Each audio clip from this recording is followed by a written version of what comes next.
7 o'clock. at 7 o'clock at the JCC Book Fair in West Bloomfield. And he's also having lunch with, he's kind enough to have lunch with our local Jewish communal professionals.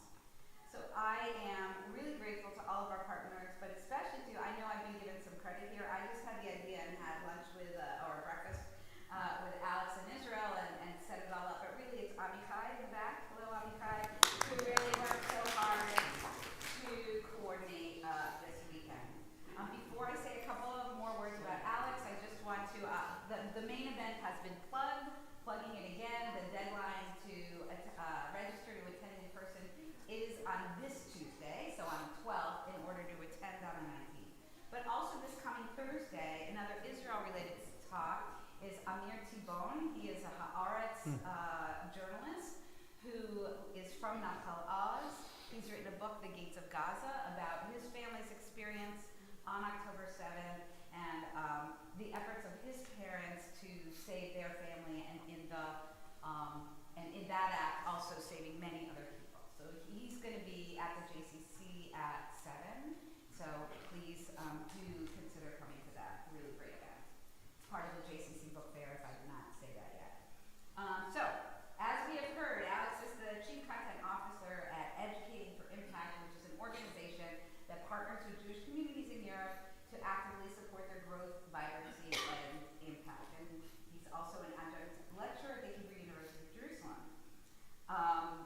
I am going to focus on, just to say, because most people have already heard that he's spoken widely, etc., and about his books about which he will speak. But Alex is from London, North London, Finchley area, for anybody who knows the area, and he supports the Arsenal, just in case that's an important piece of information. He got his master's degree from Balliol College at Oxford, and a PhD from Hebrew University, and he and his wife have 3 children who now we can call all 3 are adults at this point. One of them is about 3 weeks away from being an adult. Thank you. Hi, everybody. Okay, so I want to begin by asking you a question, and I'm going to ask you to think about it for a minute and don't say the answer.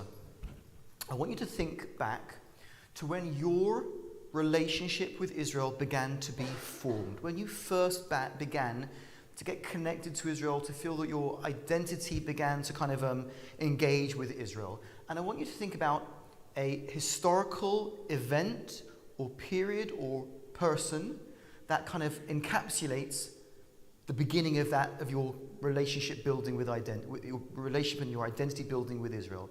So just take a minute to think, who's the person or what's the historical event or period that kind of encapsulates that time way back when you first began as a person to kind of develop and think about your relationship with Israel and connect with Israel. Okay, so just take 10 seconds. Think about person, event, historical period. What do we talk about when? Okay, so let's hear a few answers. Let me hear some hands. Yes, lady at the back. When the state of Israel was born in 1948. 1948. My father was very, very Jaminsinski Zionist. Great. 1948, foundation of the state. 1967, Six-Day War. Great. Great. Let's hear some others. Hi.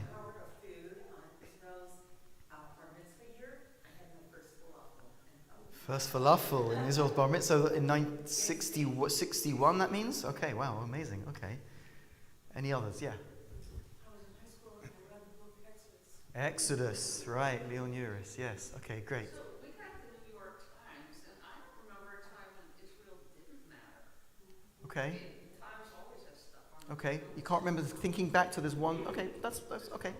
Okay. It was always... Okay, always part of you. Okay, great. Actually, it was in this congregation when I was 5 years old and in the basement of our former building, and they showed a low-quality slideshow of people farming on a kibbutz. Yeah. Farming on a kibbutz. Amazing. Heard of a country called Israel. Cool. One or two more. Middle school, and my best friend dragged me to a Habonini meeting in Buffalo, New York. Okay. Okay. Oh, everyone's got things to say. Okay, go on. My first trip to Israel, when I was in 3-week kibbutz for teachers and then high school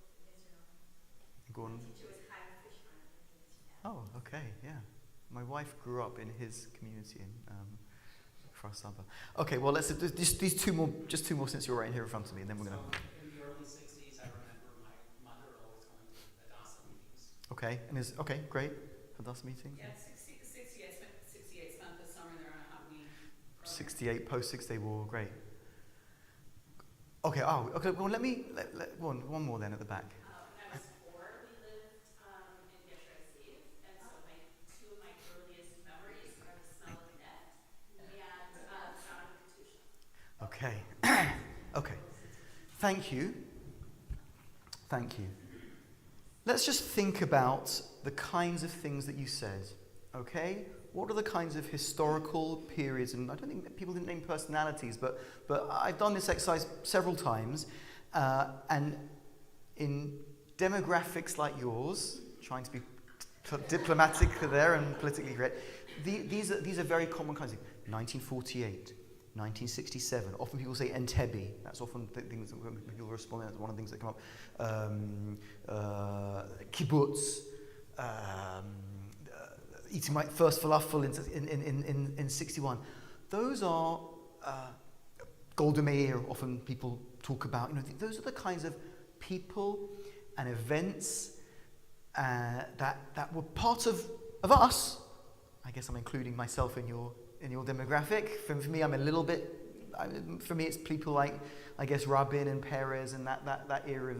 Maybe in the late 80s, early 90s. I guess, I don't know. But for those are the events and the people who created our relationships with Israel. Who, when we think about when our relationship with Israel began, those are the people, the events, the kind of the feeling, the kibbutz. That's what formed those relationships. Now, if I were to ask that same question today to a group of 16-year-olds or 20-year-olds or 24-year-olds, what kinds of answers would I get? What do we think? October 7th. What else? But thinking about when their relationship first began, but maybe some. What else? Intifada. Yeah. More. What else would they say? Okay, then some of them might say that my cousin lives in Israel. Great. Okay. Other thoughts that people. Birthright. Some might say birthright. Okay. Yeah. Summer camps. I think the answer will entirely depend on what type of group of those 16, 20-year-olds you were. Say more. Well, I think if you were talking to a modern Orthodox group of kids, you would hear a whole different set of connections versus kids from the conservative or reform movement. Conservative and reform movement kids. What would they say? These kinds of things. Okay. Yeah. Okay. Maybe camp, maybe songs, maybe music. So I think I'm going to say I wasn't expecting these answers. I think you're wrong. I think that if you ask kids today who are ages 16, 18, 20, 24, they will say they'll say things like Intifada, Netanyahu, the settlers, extremist right wing, Israel as the quote unquote oppressor, Palestinians, etc.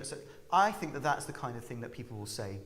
And I'm seeing from the nods that I'm hearing some agreement with that, and I think that one of the challenges that we face today, one of the challenges we face today in thinking about relationships with Israel amongst earlier generations versus newer generations is exactly this: about what were the things that were going on in Israel and in the Jewish world that formed our relationship, that caused that relationship to form. If your relationship was formed by the 6 Day War, by Entebbe, by Rabin, by Golda Meir, by 48, then that pushes you in a certain way in terms of your thinking about Israel. If your relationship with Israel kind of is born through Intifada and Palestinians and Bibi and Smotrich, and that's the kind of Israel that you see when you're developing your relationship with Israel, it takes you in a very, very different direction in terms of that relationship. And I think that's really the core of what I want to talk about today. I want to talk through with you today.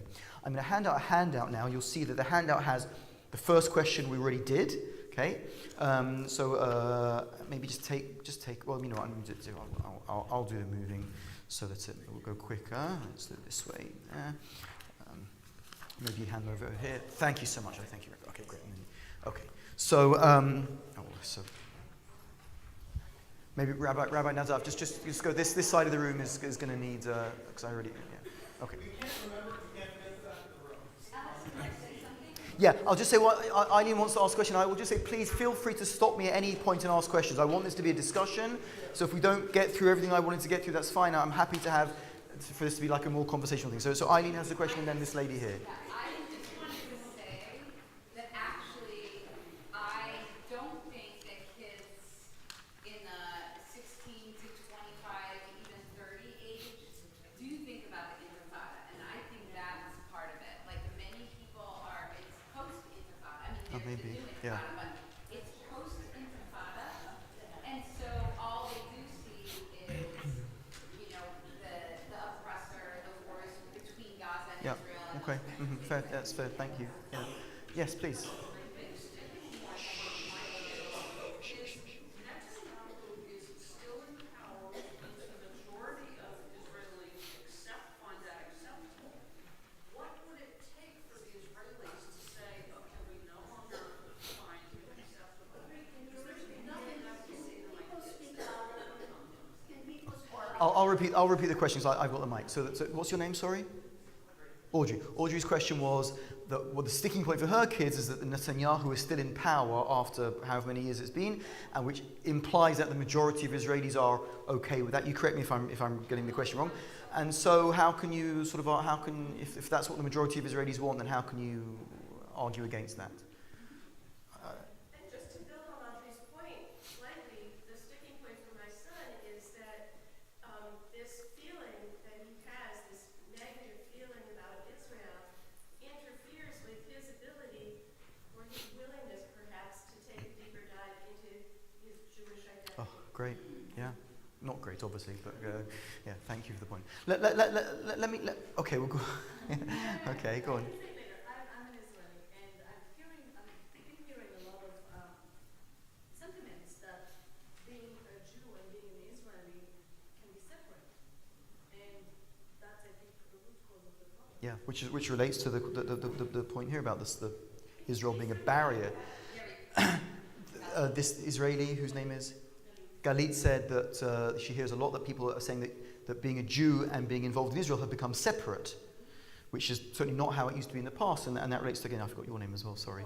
Aura's point, which is that her son sees Israel as a barrier to engagement with his Jewish identity.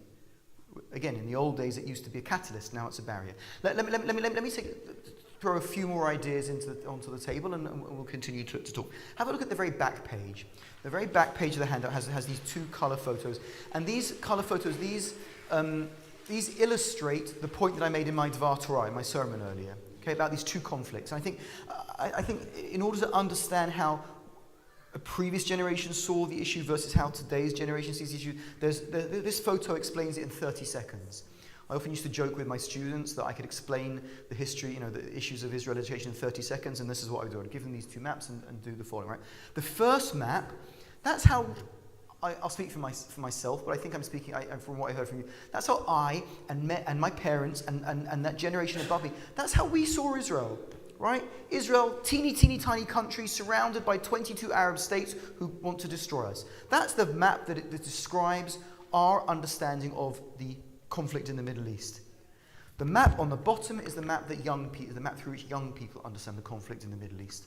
Right? And that, in a way, a picture tells 1,000 words, and these pictures are all you need to know about the difference between the way these generations understand this thing. Now, of course, there's truth in both of these maps. It's not that one map is right and one map is wrong. There's truth in both of these maps. Okay, but the generations split in terms of which map is the one that defines their relationship with Israel.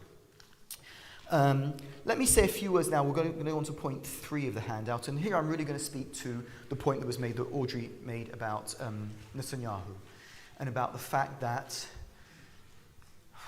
since 90. I think since 95, since 95, I think Bibi first came to power. Was it 95, 96? Since 96, Benjamin Netanyahu has been the Prime Minister of Israel with a couple of gaps here and there. Barak for a couple of years, Sharon for a couple of years.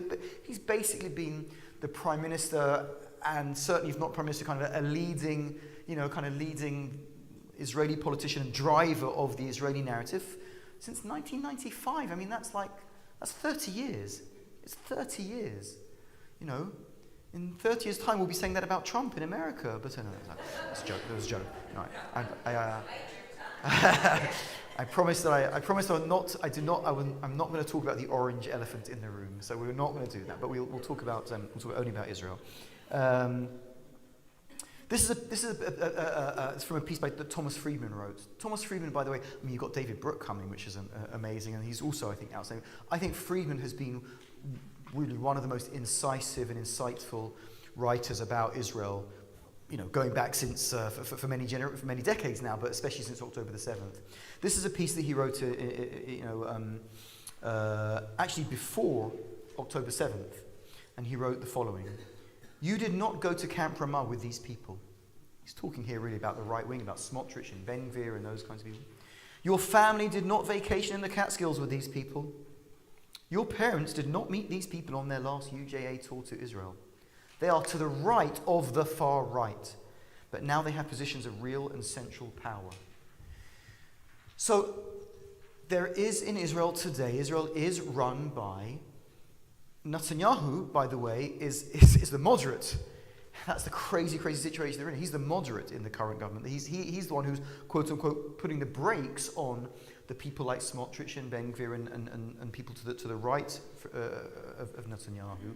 But Israel today is being run by political ideologies which are very different from the ones that I won't speak for anybody else, that I hold dear and that I believe in. And when your son says, is your son or daughter who said this? I can't remember. There you go.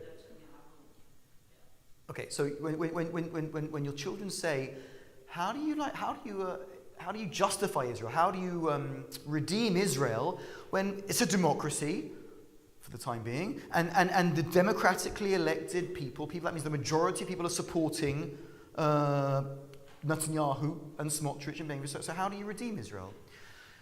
My response to that would be the following. Just as, and here I actually will talk about Trump, I mean, I actually happen to be an American citizen, so pretend that I'm not. Think about my accent, not about my personal history, right? But just as if I was a non-American, I could say, well, that's who the elected leadership is, and I understand how democracy works. I understand that means a majority of people. Actually, this time it even was a majority of people, unlike previous elections. A majority of people voted for this person, but that's not all Americans. It would be idiotic of me to say that all Americans approve of the current government of America, just as it would be idiotic to say that all British people approve of Keir Starmer, or all French people approve of Macron, or whatever. We understand that democracies, that countries have a broad groups within their society, and some vote for this, and some a minority vote against it. My answer to your son is, yeah, there are a majority of Israelis today do support those parties. Okay, and the tragic thing today is that if elections were held tomorrow in Israel, I would not bet against Netanyahu winning again. He is, whatever you might say about him, he is a magician. He's an incredible politician. Insane. It's mind-boggling how 13 months after the biggest disaster in Israeli history, after his entire political conception literally blew up in our face, he's still there, and if there are elections held again, he might well still win, and his coalition might still win. It's mind-boggling, but that's the reality. So yes, there may well be a majority of Israelis who think that, but there is a significant minority of Israelis who absolutely agree with your son and are as frustrated, if not more so, as your son about that situation. Just as you might be very, very upset with Trump, or with whoever had won the elections. There would be Americans who would be upset about that, who would not feel connected to that. And in Israel too, there are tens, hundreds of thousands, millions of people who would agree with your son and would say, yes, it's outrageous and it is terrible and it is wrong what Bibi is doing and what that political thing is. So my challenge to people, when I speak to people of that generation, is to say, try to see Israel not as a monolith. No country is a monolith. France is not a monolith. America is not a monolith. Saudi Arabia is not a monolith. Israel is not a monolith. So if you, in terms of trying to develop a relationship with Israel, I would urge people to try to develop a more direct relationship with those Israelis who share your worldview, who share your frustration, who share your ideology. Now, ideology, that's the next thing I want to talk about. If you look at point 4, this is a piece that was in the Washington Post a few months ago. And I think this piece gets it slightly wrong, and I think that's why it's interesting. Noah Feldman, writing in the Washington Post, writes the following. Today, Gen X and Gen Z progressive Jewish leaders and activists find themselves at odds with each other about Israel. The disagreement is painful for both sides, that's obviously true, the way generational arguments often are. The middle-aged progressives, I guess that's me, think that the kids have failed to learn how important Israel should be for them as Jews. The kids think the old folks are mired in a discredited ideology. I think what he gets wrong here is look at the difference in the way he describes those two things. The kids think that the old people have a discredited ideology. The old people, according to this statement at least, are not talking about ideology. Okay, the middle-aged progressive think the kids have, it's very vague, failed to learn how Israel should be important to you. That it's vague, it's blurry, it's unclear. Why should Israel be important to you? We don't know, it just should be. And I think that one thing we know about young people is that they're very ideological, they're drawn to ideology.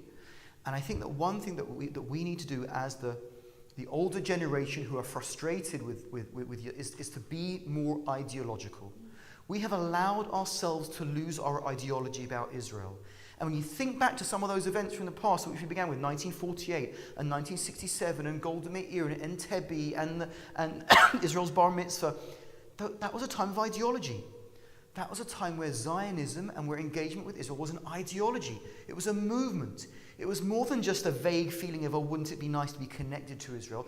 We were building a country. We were building a new future for the Jewish people. It was an incredibly exciting time. In the 90s, the 80s and 90s, when I kind of, I was born in 1972, so I was 18 in 1990, right? So the 1990s, when I was a student, and I was, that's, I guess, that when I was of that generation that we're talking about now, that was the time of the peace process and of Oslo and of that's an ideological time. We have to reclaim ideology. We have to reclaim Zionist ideology, and that's how we will, I believe, attract back these kids, because right now they have a choice between wouldn't it be nice if you liked Israel, because I always used to, and it's sort of important to us, and wouldn't it be nice, versus ideology. Right? And of course you're going to get sucked into ideology. Ideology is powerful. Ideology is exciting. Ideology gives you meaning. Ideology gives you identity.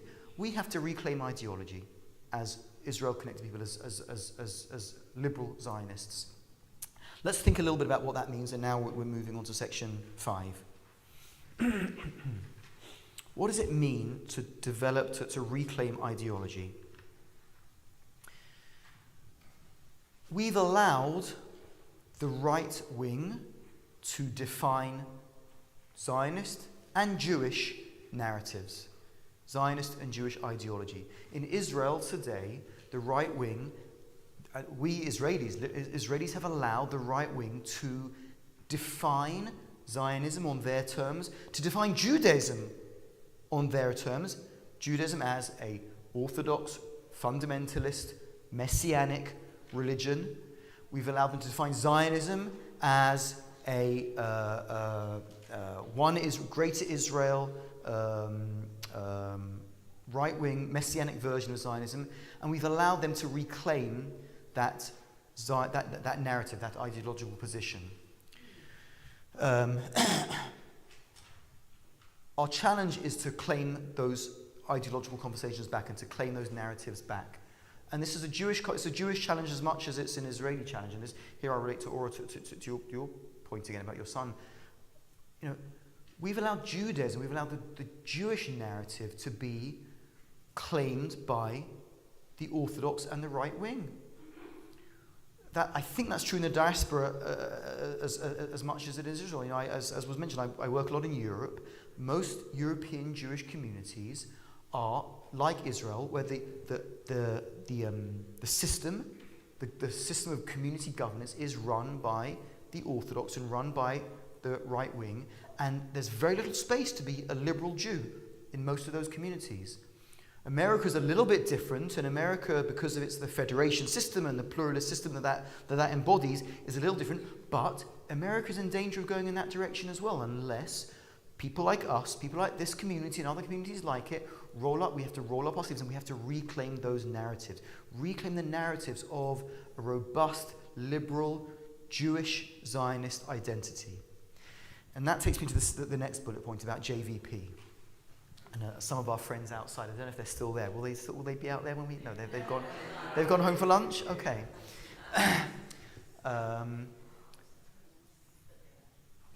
They're not JVP, but they're But JVP, Jewish Voices for Peace, which made this joke last night, so I'm going to say it again. But I think JVP win the prize, the Paper Plate Award for the most ironically named organization, Jewish Voices for Peace. JVP want to throw out the baby with the bathwater. JVP really are saying, they're saying if they're refusing to believe that Israel is not a monolith. So they take the thing that your son is saying and they take it to an extreme and they say, oh, all Israelis must be like this. If that's who's running Israel, Netanyahu and Smotrich and Ben-Gvir, then that's what Israel is. That's what Zionism is, and therefore I reject it. I reject the whole thing, lock, stock, and barrel. They want to throw out the baby with the bathwater. That's a binaryism, a dichotomy that we have to challenge. Okay? We have to challenge that binary thinking about Zionism that both JVP and the right wing in Israel are interested. They have a vested interest, there's a cozy alliance, a cozy vested interest between Smotrich and Netanyahu and Ben-Gvir on the one hand, and JVP and the progressive left on the other hand. They have this final bullet point here. They both have a vested interest in making a binary choice. JVP wants it to be a binary choice because they want to say that equals Israel, that equals Zionism, and to hell with all of them. Smotrich and Ben-Gvir and unfortunately Netanyahu, so it seems now, also want it to be a binary choice. They want to say you're either with us or against us. You want to be a Zionist. You want to be Israel engaged? You want to be a Jew? This is what it's got to look like.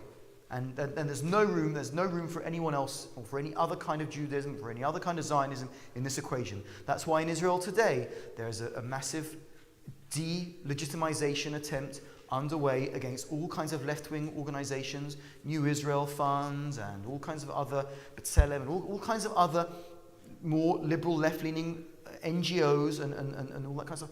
A massive delegitimization event. And of course, we know, this is not new, a delegitimization going back many years about non-Orthodox streams in Israel. This, I'm sure, is something that you know, and that is not this going back many years. But that's because they want it to be binary. The right in Israel want it to be binary, and so do JVP. And they have this kind of, as I say, cozy alliance. Our role is to break that alliance, to break that dichotomy, to break that binaryism. And our role, and that's why it's ideological, our role is to say we have to reclaim the ideology of a robust, liberal, Jewish, Zionist approach in the middle, which rejects both of those extremes. We have to reject JVP. JVP are my enemy. JVP want me to die, want me to go, I don't know where, back to Poland or Russia. They don't want my country to exist. They're my enemy. Smotrich is also my enemy. Smotrich does not want my Judaism to exist. He does not want my understanding of the world to exist. He's not going to drive me into the sea. There's not an exact moral equivalency between them, of course. But he certainly, in terms of philosophically, there's no space for me to exist in Smotrich's world. And our task as liberal Jews, as liberal Zionists, we are in. Do anyone? I don't know if you. This is anyone Star Wars movie fans? Like, anyone remember here the first Star Wars movie? It might be. In the first Star Wars movie, there's that scene where they're in the trash compactor on the Death Star, and you remember it's an iconic scene where the walls of the trash compactor are moving in against them, and That's what it's like to be a liberal Jew and a liberal Zionist in today's Jewish world. The walls of the trash compactor are pushing in against us. And we've been pushed on one side by the right and on the other side by the progressive left. And that space in which we can exist, in which we can have our identity and our lives is smaller and smaller. And our task is to use our elbows and then our hands and then whatever, and to push against the walls on both sides and to create more of an ideological space in the middle, which is robust and exciting and profound and meaningful and Jewish and Zionist and liberal, and all of those are the same things, and say to both of those sides, no, I'm really sorry, JVP, you are wrong. That's not Zionism, and I refuse to accept your kind of a defining of that as Zionism. This is Zionism. This is Zionism. You want to argue against Zionism? You argue against me. You argue against me and about my liberal, pro-Palestinian, pro-Israel, pro-two-state solution, pro-peace. You argue against me, not against Smotrich. And to Smotrich you say, no, I will not accept in your defining of Judaism and your defining of Zionism. And no, don't argue against JVP. You argue against me. And let's talk about the origins of the Torah. And let's talk about biblical criticism. Let's talk about halakha and the development of halakha. And let's talk about egalitarianism. And let's talk about Judaism as a moral religion, not just as a ossified halachic system. Let's talk about all those things. We have to push out and develop that middle ground, that liberal middle ground. Now, I promised Rabbi Nadav that 125 I'm gonna finish. We'll Bli Neder, yeah, Bli Neder. I'll say another couple of things about point 6. I don't think we'll have time for 7. And then we'll have time for questions. Then at 1:25, anyone, if you want to go, then please feel free. No, I'm happy to stay all afternoon as long as you like, and we can carry on the conversation. So let me just I'll finish with this last point. What does it mean to develop that middle ground, that middle ideological Zionist ground?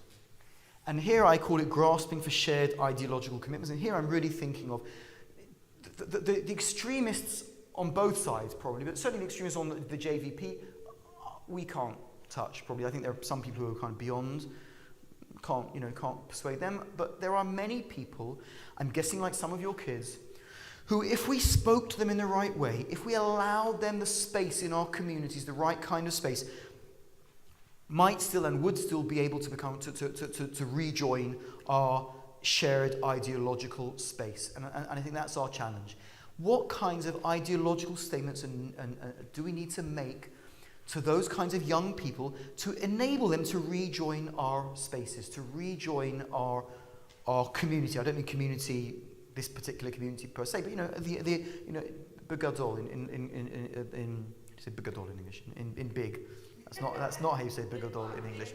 Big picture, writ large. Thank you. That's writ large. I love that. I love that when I can't remember the words in English because I can only remember them in Hebrew. That's great. Okay, so here's I think there are 3 things that are part of this robust liberal Zionist ideology. A, belief in the Jewish right to national self-determination. For me, that is a sine qua non. It's a non-negotiable. I am a Zionist. I'm not afraid to say that I'm a Zionist. I'm a proud Jew, a proud Zionist. I believe in Israel's right to exist. I believe in the Jewish people's legitimate historical national right to a homeland between the river and the sea. We have a historical, cultural, religious connection to that place, and I will not give up our rights and our understanding of our historical and contemporary rights to that land. I am a Zionist. So that's not, for me, that's non-negotiable. And B, belief in the Palestinian right to national self-determination. Whether we like it or not, whether we wish it could be otherwise or not, the ironies of history led to this one piece of land between the river and the sea, between the Jordan River and the Mediterranean Sea, which, as the joke goes, most of these kids don't know which river we're talking. You've seen the YouTuber videos as much as I have, I'm sure. But the ironies of history led to that one piece of land being also a legitimate historical national homeland for the Palestinian people. It ended up, through the weird ironies and vicissitudes of history, being a place where two separate peoples have legitimate claims to it. Maybe I wish it was otherwise, but it can't be otherwise. That's what happened. We were there, we were thrown out, we had a continuous Jewish presence in the land always, and we always wanted to, and they were there, and they are there, and what are we going to do? There's these two groups who are both there, and I believe that part of that shared, of that ideological commitment that has the potential to bring people back into our community has to be honest and full on about both of those rights. We can't play fast and loose. And all too often in the Jewish community, I was talking with somebody over Kiddush about Camp Ramah, which is a much longer conversation, but we try to play fast. We can't. We as Jews have to say, yes, I am full on in favor of the Jewish people's right to self-determination in the land of Israel, and I'm also full on understanding and accepting of the Palestinian people's right to self-determination in that place, because that's the reality of what history did. History did that. Not my fault, not your fault, not their fault. History did that. Stuff happens. And so accepting both of those is, I think, a really critical part of developing this new ideology. Now, if you see where I wrote here, I said that A and B, if you accept A and B together, that precludes a binational state being a solution, right? Because, as I said here, that will not speak to the nationalist impulses of both sides. Neither side wants a binational state. I want to live in a country which is a Jewish country, where the shekel is the currency, where Yom Kippur is a national day where there are no cars, where Shabbat is the day of Shabbat, where Jewishness and the Jewish calendar and the Jewish life, where on Purim, kids are running around in the streets wearing costumes. I want to live that. For me, that's the country that I want to live in. And Palestinians don't want to live in that country. They want to live in a country where Palestinian culture is kind of deeply is the fabric on which that society is built, and of course why not? So you have to accept both peoples have legitimate national aspirations, and that's why I still believe, in spite of all of the difficulties and in spite of all the problems. And I was talking, where's my friend who I was talking to? I forgot his name. Larry, I think it's Larry. It was very skeptical about that and about the possibilities, and I still believe that as hard as it is and as far away as it seems right now, that the two-state solution ultimately is the only viable long-term solution. I've yet to hear from anybody on the left or right an alternative picture of an end solution that's viable or tenable. I'll finish with this one thing, and then I'm stopping. We can have questions. The other third plank of this ideology, this robust liberal ideology I'm talking about, is C: rejection of religious fundamentalism on both sides, and an end goal that guarantees freedom of religion, freedom of religious diversity, and acceptance of the other's core narrative and basic human rights to all. And as I wrote there, this is more of a challenge, frankly, to the Palestinians than it is to us. Right, again, I'm not being Pollyanna-ish about the solution. The solution is not, and here's another disagreement that I would have with some of the progressive voices, right? It's not like, let's click our fingers, and get out to the West Bank tomorrow and then there'll be peace. There is something in what, I think it was Golda Meir who said, it may not have been her, but I think maybe it's apocryphal, that she said, if the Palestinians lay down their weapons, there'll be no more war. If the Israelis lay down their weapons, there'll be no more Israel. There's something in that. Let's be real. There's something in that. And yes, Palestinian society needs to make enormous changes to its education system. The textbooks that deny point A on that handout, right? And the imams and the mosques and that whole religion thing, which also denies point. There's a ton that the Palestinians need to do to root out radicalism, to root out terrorism. All of that stuff has to happen, of course. You have to, and there have to be mileposts and criteria that need that for, in order for a state to be happening. And Israel must not give up on its security and on its security needs. So I'm not being Pollyanna-ish about the possibilities, about how we get there. But, and this is the final point I make, I do strategic consulting, as Eileen meant, with communities. What we do is we say that it's standard kind of practice in thinking about strategic planning is you paint a picture of the end result. It's outcomes-driven design, outcomes-driven thinking, design thinking. What's the picture of the end? And once you've got clarity about the picture of where you want to be in 5 years' time, in 10 years' time, as a company, as a community, as a group, then we figure out how you get there. And we work backwards, we design back, and we figure out what do you do tomorrow, and what do you do next year, and what's your 1-year plan, and 2-year plan, and 3-year plan, in order to get to that final horizon on the future. It's the same thing with the peace process. You have to define that horizon on the future, and then you figure out, okay, well, what does that mean about what I do tomorrow? Okay. Questions, thoughts, challenges. Please argue back, and we'll help take a few questions now, and then we'll say, okay, anyone who wants to go and have a Shabbat Shalom, please go, and then I'm happy to hang out. So go on, maybe this gentleman at the back. Just speak a bit louder and tell me your name. I'm Barry? Barry.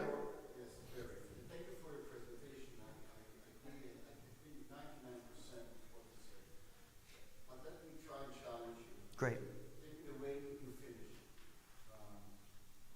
If the Palestinian two-state solution, but if one side puts down their weapons, what happens to the other side? And we have this asymmetry in the outcome. Doesn't that contradict that where we stand now, the two-state solution is the only way forward?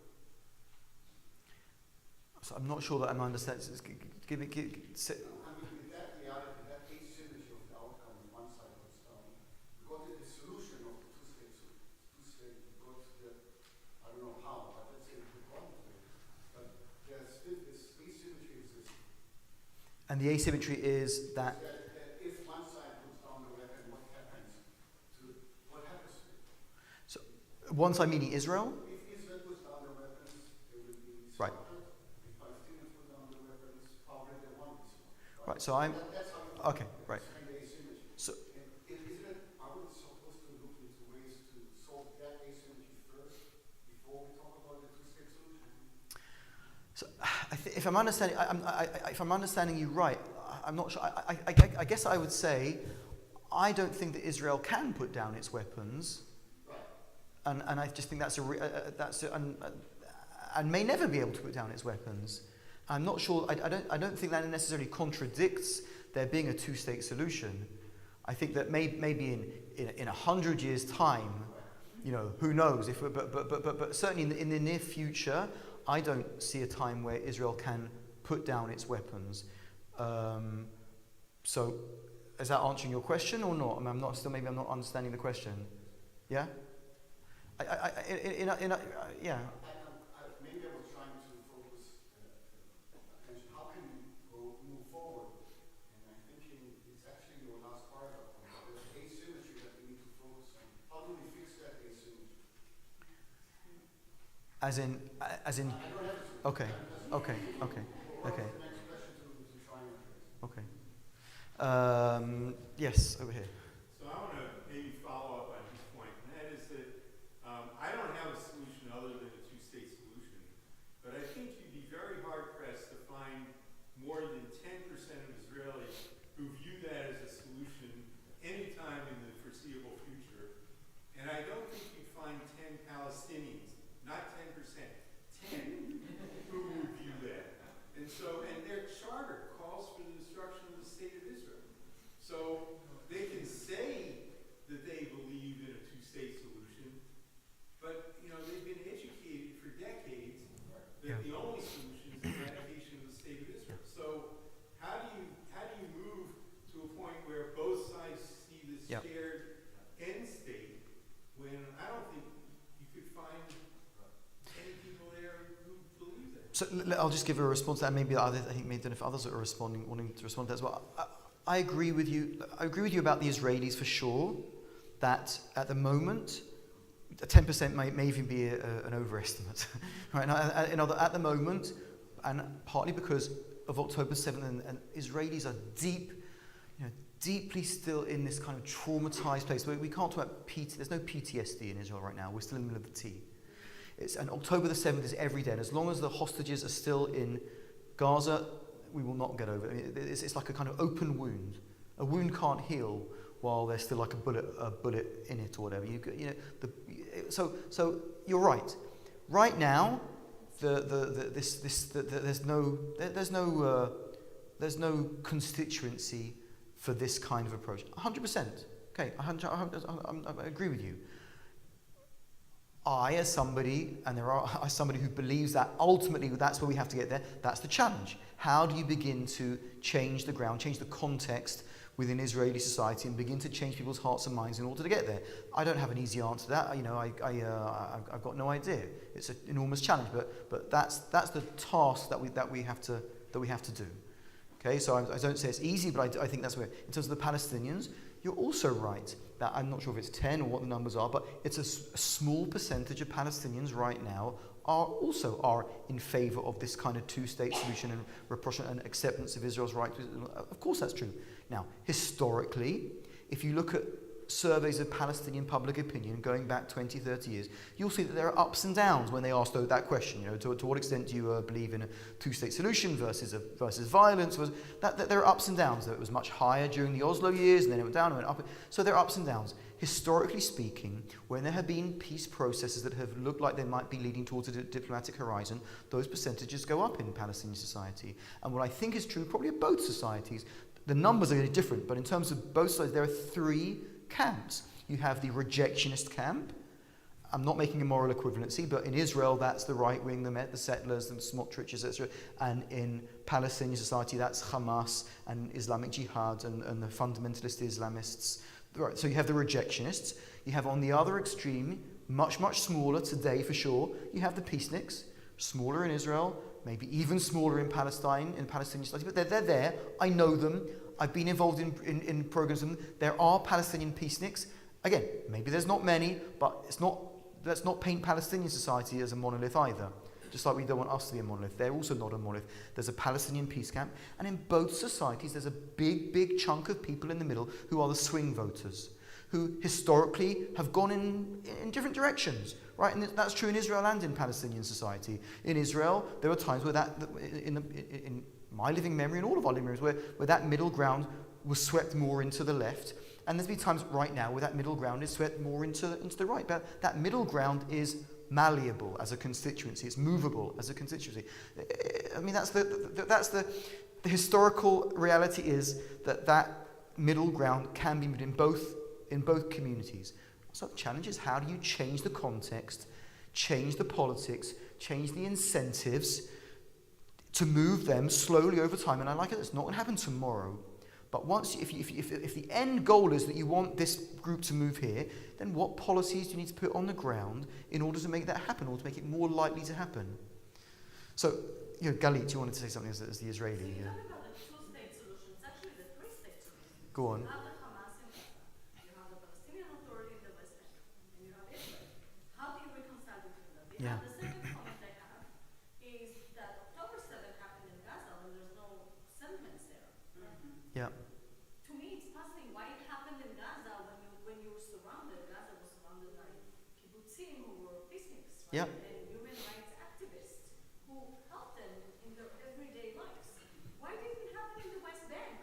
Okay. When So. you have Smotrich and then Yeah. Okay. A lot to unpack. Yeah. A lot to unpack there. A lot to unpack in both of those questions. Okay. First question, I've lost the train of thought. First question, right, let me do that first. First question was, we're actually talking about a three-state solution because there's Gaza, Israel, and the West Bank. We're playing poker. I'll see your three states, and I'll raise you. It's a four-state solution. Israel, let's just put the Palestinians aside for a second. Let's just talk about Israel and Israeli society. Israel is bifurcating into two states. Now, there won't be two states, there'll be cantons or some other kind of federated system, presumably, but there's going to be the liberal, secular, pluralist, Tel Aviv kind of group, and the Haredi religious Zionist groups, and increasingly, those two groups are bifurcating. It's terribly sad and worrying, but I'll tell you a little bit. I was on Tuesday night, right? Tuesday night, Tuesday night was when you were having your elections here, Gallant was fired by Bibi in Israel, and there were big protests on big protests all over Israel. So I was out along with many of my friends demonstrating, closing down the main highway outside Modi'in. And at one point, a bus was trying to get through. It was a bus full of Haredi people, of ultra-Orthodox people, trying to get through from the junction there. So they turn right to go to Modi'in Elite, which is a Haredi settlement, 10 miles away from Modi'in. And that I wasn't doing this, but I was watching it. As the bus was trying to get through, crowd of people, everyone's banging on the side of the bus, banging and shouting. It was like one of those things where, I don't know what images come to mind, but it was. I'm sure for the people in the bus, it was terrifying. For the people outside the bus who were banging on it, I wasn't doing it, but there was an anger in the air, and almost like, because, they're not, that people are shouting at them, why are you not going to the army, and there's this whole kind of thing. So there's Israel itself is also bifurcating, and I don't know if there's a future for Israel as one homogeneous, united society. I fear, and but maybe it's the only way, that Israel will also have to become a kind of collection of different sub-states, sub-communities with more power given to individual. There's all kinds of ways it could play out. So it's not just three states. It's four. Anyway, but with regard to the 3 states, put that to the side. Bring the Palestinians back in. There are all kinds of solutions that are theoretical solutions on the table for Gaza and the West Bank. A tunnel, a bridge, a linkage of some sort or another. These things are all these are down the line. I mean, these are not going to happen tomorrow. Ultimately, the Gaza and Palestinians and West Bank Palestinians are going to have to be in some way connected as part of the same, at least theoretical, state. So you're not going to, I don't think the ultimate solution will have a small state here called Palestine 1 and a slightly bigger state there called Palestine 2. There'll have to be some kind of connection. What that looks like, I've no idea. Now, that takes us to the second question you raised, which is, why did this happen, October 7th happen from Gaza, where Israel withdrew its settlements in 2005, 6, and as opposed to the West Bank, where we're still there. And so look, I think on a very simple level, the answer is that Hamas controls Gaza and doesn't control the West Bank. Hamas is, in case you don't get, Hamas is an evil, anti-Semitic, anti-Zionist, totalitarian, fundamentalist organization that would kill all of us. Would kill all of us for being Jews. Certainly would kill me and you for being Israelis, but probably would kill others for being Jews. Let's not be under any illusions about what Hamas is. So the two-state solution is conditional on removing Hamas? Of course. Yeah. Of course. So if I didn't say it, then right.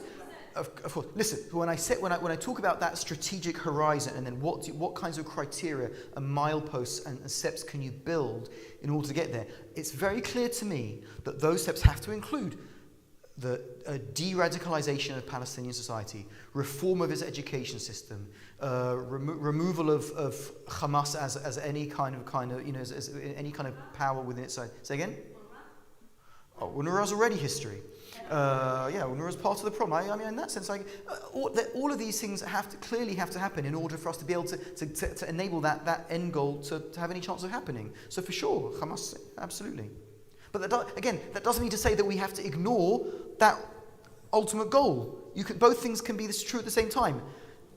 So many more questions. Yeah, go on this. So this is a very high and complex conversation. Bringing it back to the topic of how to speak to this new generation of young people, which gets lost in this. Yeah. To be honest, if there were teenagers here, this kind of conversation might be might disinterest them. I don't know. What are 3 proposals? What are 3 strategies that you have, Right. or that you feel are really timely and appropriate Good. and Yeah. impactful? Okay. I think that's a really important thing Yeah. to touch on. So the first thing I'll say is let's not underestimate teenagers. No, I don't mean, yeah, you're right that we've been talking about it, but I think that maybe I mean, I've got the session with the teenagers tomorrow. Maybe I'll come back and answer your question properly at the end of that. But okay. I'll give two thoughts about that. One thought is that I do think that this kind of conversation, we have to enable teenagers into it in the developmentally appropriate way, in a way that's going to be interesting for them. You know, they're not going to come and sit and do this with us. We have to do it for them, and then but you have to enable them to enter these conversations, and for our communities to give them space to have those to ask those questions, because right now the only place where they can raise their qualms and raise their concerns and kind of raise their anger, the only place they can do this is outside of our community. And I'm not talking about this community per se. I think this community is probably a little bit different. But in general, outside of the American Jewish community. No? Even in this community? What do you... Well, hold on. I'll come to you in a minute. I know you've been asked... You've got your hand up for ages. So that's one thing. And the second thing I'll say is...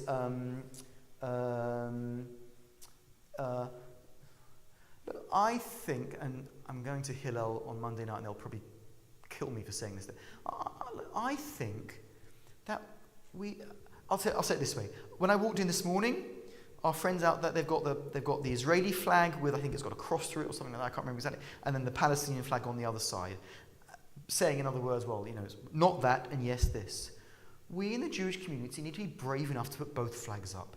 I'm not saying put both flags up in the sanctuary. Like, I'm not saying let's have a Palestinian flag there as well. You know, don't lo lahagzim, as we say in Hebrew. Don't. I'm not exaggerating. But at the end of the day, in our community life and in our communications and in our educational sessions, we have to stop being scared to talk about a Palestinian state and Palestinian rights. We have to use that language and enable young people to bring that language in, because if we don't, the only place they'll have to use that language is outside of our community. So that's not so maybe I'm not giving you enough. It's not a practical educational program. What do you feel Israel needs to say about itself more forcefully, so that the narrative is not taken away? Okay, so the fullness of what Israel represents and what it is. Well, again, here I want to go back to my earlier point. Israel is not a monolith. Right. So anytime we say, what is Israel, what should Israel say to itself? But it's not Israel, it's Israelis. It's I would phrase your question differently. How do we enable young American Jews to listen to and engage with different kinds of Israelis? And to see not the Israel as the monolithic, government, Smotrich, but how do we engage them with human rights organizations in Israel and left-wing organizations in Israel and the conservative and reform movements in Israel and etc. That's we have to break open the idea that Israel is a monolith, and instead of creating relations with Israel, it's creating relations with Israelis and with the right kinds of Israelis, because that's when, again, that comes back to ideology. The young 18-year-old American kid. It's fine. I'm going to say something. This lady at the back has been dying to say something, so we'll say, you'll be the last question, and then we'll say goodbye. So we have to enable people to engage with Israelis, and that's one thing. Okay, yeah, go on. You've been dying to throw rotten tomatoes at me or something.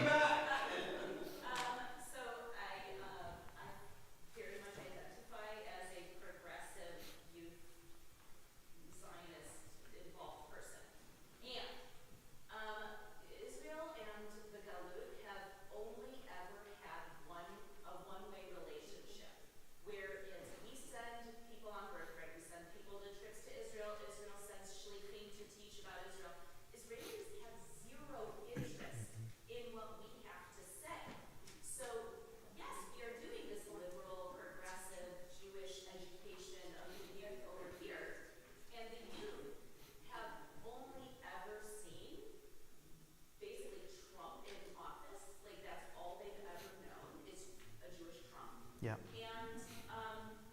And it doesn't matter because Israelis don't listen to us anyway. Yep. Is that true? Yes. I think that's absolutely true. I wrote. Use the word reform and conservative as slurs. Yeah. And that is the majority of American Jews. I totally agree with you. I wrote about this in my first book, not my novel, but my first book about an agenda for liberal Zionism. And you're exactly right. So Israelis don't give a shit. Pardon me for saying that in the sanctuary. Huh? Israelis don't give a hoot about your opinion or about your opinions or about my opinion because I speak with a British accent when I speak Hebrew. Even that, Israelis don't give a hoot about the, yes, correct. What's the response? What's my response you've given that? Shout louder. I'm being really serious. I'm being really serious here. Huh? Yeah. And this is something I've been saying this. I've been saying this about. I've been working in the field of Israel education for 20 plus years, and I failed to make any inroads in Begadol, writ large. But I've been saying for a long time that we've got it. In Israel education, we understand it wrong. We're all about how do you develop a relationship with Israel and how do you try to connect with Israel and what can you learn. It's like, what do you want to say to Israel? That's what we should be training our youth to do. We have I wrote a piece about this in the Times of Israel once, in E-Jewish Philanthropy. We have it the wrong way around. What we think is, develop the relationship first, and then maybe you can say what you think. It's wrong. I'll give an analogy. So I see you too. I promise I'll come to you. Okay, tefillah. Okay, prayer. Here is a proposal for how we should teach prayer. You ready? Okay, we are going to sit a 6-year-old kid down, and we're going to say, from now, you're age 6, until the age of 21. You are going to learn the Siddur off by heart, every single prayer, and only then, when you're 21, maybe, if you're good, and if you really prove that you know all of the Tefillot, and all of their history, and all of the Hebrew and the Aramaic, and only then, when you're 21, maybe then we'll allow you to ask, does God exist, and what do you think about God, and what do you think about that? That would be an insane way of teaching Tefillah. It would be a stupid way of teaching, and we don't do it. We wouldn't dream of doing that. How do we teach tefillah? How do we teach prayer when we do it well? We start the other way around. We start with questions about, what do you think about God? What do you think about nature? How do you engage with moments of spirituality in your life? And then we show how tefillah can be a response to that, an answer to that, a way of grappling with that, a way of dealing with that. We do it the other way. We should do the same thing with Israel. But we don't. With Israel, we say, no opinions, please. Don't you dare disagree with Israel, because you don't know enough.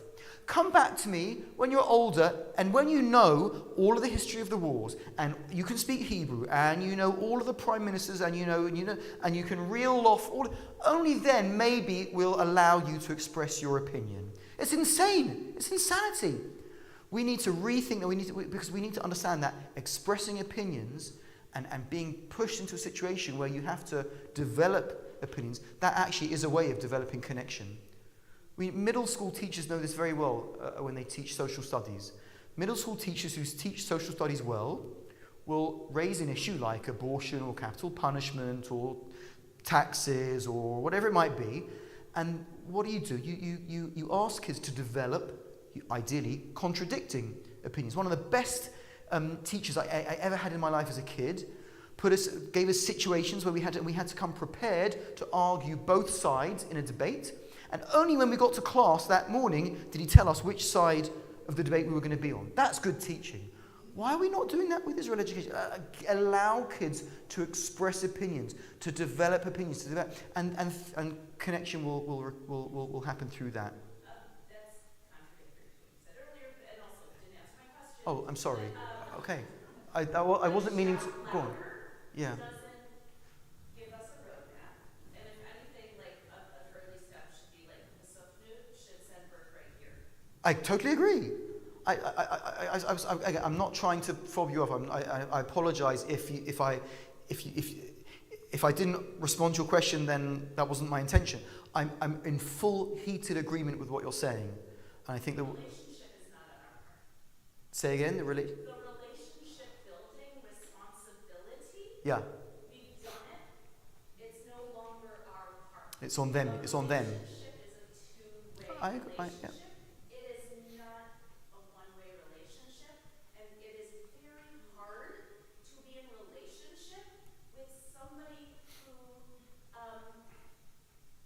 if we were two people in a relationship. Yeah. Yeah. So when I talk to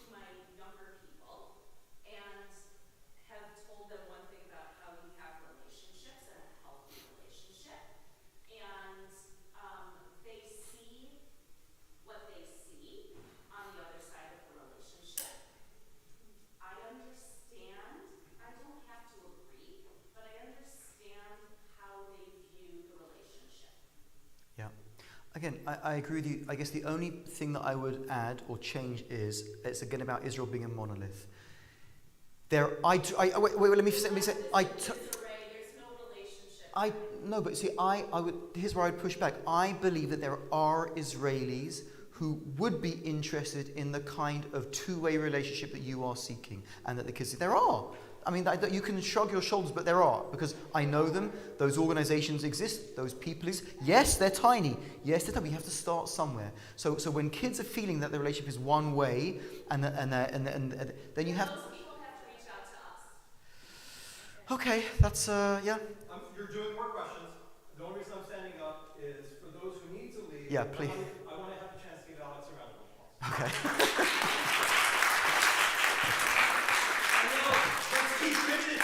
Okay. So please, so yeah, this you've been waiting for a long time. So yeah, okay. There are a couple of things I want to say. One is that even within the Green Line, 20% of the population is not Jewish. Correct. What that says to me is that it can be a Jewish homeland, but it can't be a Jewish government. Government. Democracy. It can't be a Jewish democracy. And I think that that's a real problem with what most people think of as being Zionist means. Why can't because Because, well, for example, things like the law of return. right.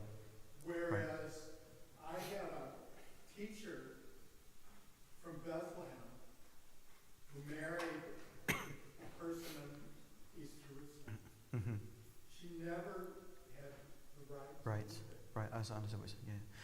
Again, I totally agree. I totally agree that Israel needs to reform a lot of these laws to become a more equitable society in all kinds of ways for the 20% of our citizens who are not Jewish, including things like those residency laws that you're talking about, including terribly inequitable funding for Arab cities versus Jewish cities, including, I mean, the list goes on. You know, along with that, there are success stories, hospitals, universities. You know, there is a movement in terms of the arc of history. I'm going to say something else, though. I'm going to disagree with one part of what you're saying. And I say this as a British person, and I think this is a different conversation in America than it is basically anywhere else in the world. How many of you watched the Queen's funeral and King Charles's coronation? Any of you? I'm like surprised what you were all watching that. Why? It's such nonsense. Okay. Yeah, okay. Listen, I watched pieces of them, but like how many Jesuses can you get? Jesus Christ this and the Lord Jesus Christ that and all of the anoint. Like Jesus was everywhere in those two things. Now Britain is a modern, liberal, multi-faith, multi-ethnic democracy, which still, when they bury a queen and anoint a king, it's all Jesus, Jesus, Jesus. In other words, what I'm saying is that the American conception of a nation which is removed entirely from religion is not necessarily the only way. It's not the only way. This is a Christian country in many ways. Well, hold on. Let's hear the This is a gentleman. Christian country in many ways, and similarly, Israel is a Jewish country. Right. But that doesn't mean that this country doesn't have a Christian government. For now. Well, exactly, but that's just the point. Right. The other thing I wanted to say is, I've been trying continually to get the Federation here to say just one or two bad things to Israel, to complain a little bit. When we constantly say, Kol Israel Aravim Zelazeh, it's a two-way Why are you street. blaming Israel? You should blame sectors in the Israeli society. You cannot put all Well, Israel on one bus. I'm sorry. קודם כל, אני ישראלי גם כן. Doesn't אבל matter. זה לא משנה. Doesn't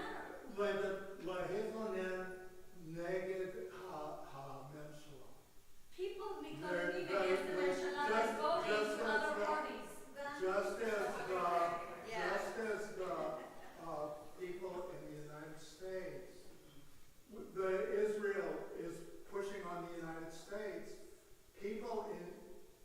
We as a Jewish community, if we support Israel, we also have to have a voice in what Israel is trying to Of do. course we criticize Israel. What do you We- Eileen, as that luckily, we have a representative of the Ann Arbor Federation in the room who might want to respond to that. Well, So, first I just want to address what Mira said, because I think, Mira, I want to address what you said, because I actually think, that over the course of the last, 20 years, with Israeli shluchim coming to summer camps, and the shimshini that we've had here, and just so much, it has so greatly increased exposure to American Jewish society that those are the people who are actually reaching out for conversation. So it was the shlichot who pointed this out to me. Oh, I understand this. I'm just telling you, I don't know which shlichot, but I'm just saying that this is, you can point to so many ways in which visits even are not well in our exchange, in which that has changed people's views about religion, about Judaism, about how to interact, and has made them, actually interesting, like extremely secular Jews become more connected to Judaism in a liberal way, and those are the people who are working on it. So I'm not saying there shouldn't be more, but there is a lot. Handful of Israelis who come here on shlichut. Don't That's come here here in Ann Arbor. and don't go home to Israel and do what we are expecting of kids who go to Israel programs. I will continue to discuss it. I'll say, let me say, oh, okay. Take one more question and then wrap it up. I think. So Okay, actually, so- Charles, okay. I can point to just off the top of my head to two instances in which we actually have criticized Israel, okay? And also, I don't necessarily think it's our job, because there are plenty of people out there criticizing Israel, and we welcome internal, we welcome conversations about Israel. I have reached out to and had very meaningful, important conversations with people who have very different, different views, actually not necessarily always different from me,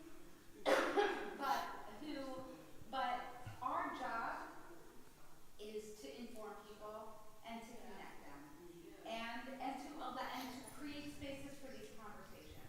But in 2018, I think, with the neighborhoods in Jerusalem, where people were taking over those neighborhoods, and then it created some, I forget the exact name, Sheikh Jarrah. Yeah. we called that out. And in fact, I had great conversations with the local imam, and it was in our public statement. We also called out the violence against Jews during that same period of time. When this new right-wing, horrific government was put into power, was voted into power, we also spoke out about the need for people to, the need to fight against what that government stands for, and we outlined that. And I think our role, and I think you talked to us a little bit about this last night, but as American Jews, we need to uplift the voices of the people on the ground and support the people on the ground who are fighting against the right-wing, fascist, anti-liberal forces in Israel. We do that through Federation by funding organizations that do that work, and I'm happy to connect people with other organizations that do that work. So we don't fund the NIF, but I fund the NIF, and we as an organization, as Federation, we fund hand-in-hand schools and all kinds of other programs that are for a shared civil society.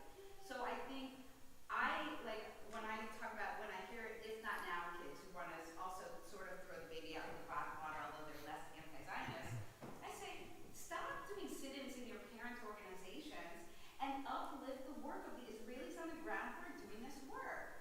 And I think that's where we can build a relationship and where we can make a difference. And I would add that there's Eileen, the Federation would not have brought me here if they weren't interested in people criticizing Israel, because that's what I do, left, right. So anyway, you've been dying to say something for ages. Maybe you'll be the last question, and then I'm happy to hang out afterwards and do more schmoozing, but then maybe people want to go home and turn off the lights or whatever. Okay, yeah, cool. You had a last question, last formal question. Shh, guys. Thank you for your comments, and I would love to know more about those groups in Israel that we can connect to and then we can connect our youth to. I came to this talk because I'm in a position where I have children who feel so differently about Israel than I do, and I feel like we got derailed in this conversation. So that's, to me, unfortunate. What I am getting out of your speech is to show my children these two views so that they can understand my view and maybe I can understand their view a little bit. That's what I got. Was there something else that I So I'm sorry that if we did get real. Look, I would say that's the beginning point of a conversation. I would say that those pictures are the beginning point of a conversation to try to understand each other. But I think that some of the things that we've been talking about here are part of the answer. Now, I would want to, if I was to sit with your children, I would want to connect them to some of the organisations that Eileen is talking about. I'd want to connect them to hand-in-hand schools and to a group called Standing Together, which is a group of Israeli Arabs and Jews who are working together, and bunches of. I would want to say to help them see that Israel is not a monolith. Israel is not a monolith. Yes, it's run right now, even the majority of it right now are part of this group over here, the Smotriches and the Netanyahus, but that's not only who Israelis are. And I would do everything, if I was to speak with your kids, I would do everything in my power to help them see and learn about and connect to the Israelis who are trying to make a different Israel, who are desperate for allies from other places, and who your kids could find really, I think, meaningful relationships and connections with to get involved in the people who are trying to turn Israel into a different place which is more aligned with the kind of ideology that your kids probably have. So that's really what I would say as a one sentence answer. They are already connected to Halloween. Okay. Here, Yeah. over the years, moved away from Israel. Right, I know. Towards social action. So their connection is through social action, not necessarily Israel. Yeah. And a few months ago, I said to one of my sons who did that here in Israel, "Oh, are you a progressive Zionist? I was hearing about progressive Zionists. Are you a progressive Zionist?" This is my son who spent a year in Israel. Mm-hmm. He said to me, "I am not a Zionist at all." Yeah. So I was hoping to Yeah. get. But again, but that's if you come back to section 6 there with those shared, I would want to push you on that. Say, what does that mean you're not a Zionist? Does that mean that you don't believe that the Jews have any right, historical connection to part of the state of Israel? My suspicion is he would be okay with that, as long as the Palestinians do. In other words, we make Zionism a zero-sum game. My hunch is, I don't know about your son, but many of these kids say that they're not Zionists because they think that this is what it means to be a Zionist. I'm not a Zionist if that's what it means to be a Zionist. If Smotrich is the only definition of Zionism, then to hell with Zionism. I also don't want to have anything to do with it. But so our job is to show that that's not Zionism. It's certainly not the only Zionism, and we have to develop these other more robust liberal views of Zionism, which are open to Palestinian self-determination and nationalism and Palestinian identity, and different conceptions of how 20% of Israelis take part in non-Jewish Israelis take part in Israeli society, and all of these kinds of things. So that's the ideological conversation of our age. And yeah, we're in the minority. We're in the minority. We are fighting against the currents. We are swimming against that, yeah. But you know what? Welcome to the battle. I said this last night, and I haven't said this today, this phrase. We are in a struggle for the soul of the Jewish people. We're in a struggle for the soul of the Jewish people. And right now, these people are winning. These people are winning. A landslide. They're winning, both in Israel and, frankly, in America. You look at the demographic predictions of where American Jewry is going, we're losing it. We are losing the battle, and God help us all if we lose that battle. If we lose that battle, then neither Israel nor Judaism will be anything that any of us want to have anything to do with. So we have to win that battle. We're in a battle. And I want your son to help us win that battle. We need your son to help us win that battle. So we have to figure out how do we increase our ranks in order to help people like him feel that there's something worth fighting for. And yeah, you're in a minority. Yeah, you're in a tiny minority.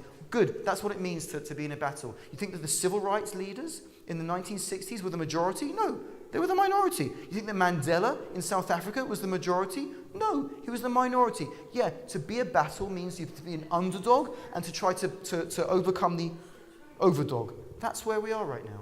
We're the underdogs, but we have to win. Okay, I'm happy to hang out, but please...